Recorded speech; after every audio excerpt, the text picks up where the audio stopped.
भारत में पिछले 24 घंटों में कोरोना से 5 लोगों की मौत हुई है। सक्रिय मामले बढ़कर अब 4026 हो गए हैं। मृतकों में केरल, महाराष्ट्र, तमिलनाडु और पश्चिम बंगाल के निवासी शामिल हैं। देखिए, एक नया ओमिक्रॉन सब वेरिएंट NB.1.8.1 तेजी से फैल रहा है, लेकिन हल्के लक्षण पैदा करता है। स्वास्थ्य मंत्रालय के अनुसार इस समय दिल्ली में 393, गुजरात में 397, कर्नाटक में 311, केरल में 1416, महाराष्ट्र में 494, यूपी में 138, तमिलनाडु 215 और वेस्ट बंगाल में 372 कोरोना के मामले सक्रिय हैं। वहीं कोरोना से केरल में 80 वर्षीय एक व्यक्ति की मौत हो गई है, जो कि गंभीर निमोनिया और तीव्र श्वसन संकट सिंड्रोम ARDS के साथ साथ मधुमेह, उच्च रक्तचाप और यहाँ पर कोरोनरी धमनी रोग से पीड़ित था। तमिलनाडु में देखिए, टाइप 2 मधुमेह और पार्किंसंस रोग से पीड़ित 69 वर्षीय महिला ने वायरस के कारण दम तोड़ दिया।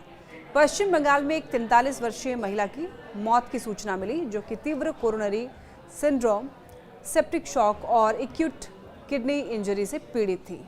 अगर महाराष्ट्र की बात करें तो कोविड से और 2 मौतें हो गई हैं। स्वास्थ्य विभाग के अनुसार ये मौतें जो हैं वो कोल्हापुर और सातारा में हुई हैं।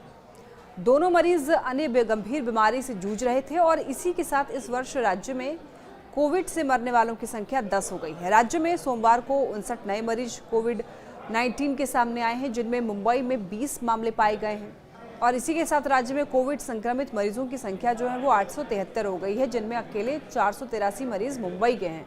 मुंबई में कोविड लगातार बढ़ रहा है। राज्य में अब तक कोविड संक्रमित 369 लोग ठीक भी हो चुके हैं।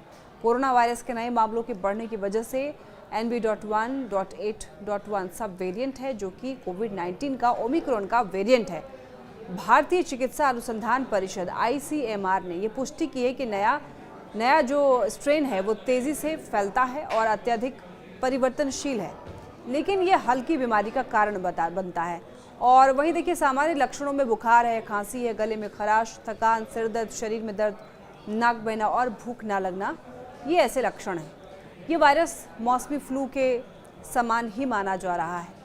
तो कोरोना के केसेस तो बढ़ ही रहे हैं।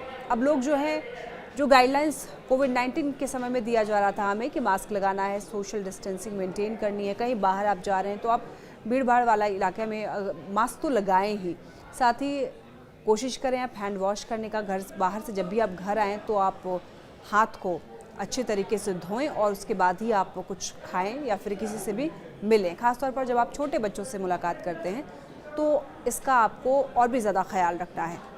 तो सावधानी देखिए, आपके अपने हाथों में है। कोरोना के केसेस ज़रूर बढ़ रहे हैं, लेकिन ये उन लोगों के लिए ख़तरनाक है जो पहले से किसी गंभीर बीमारी से ग्रसित हैं। लेकिन आपको अपने इम्यूनिटी बूस्ट करने पर ध्यान ज़रूर देना चाहिए और सावधानी ज़रूर बरतनी चाहिए।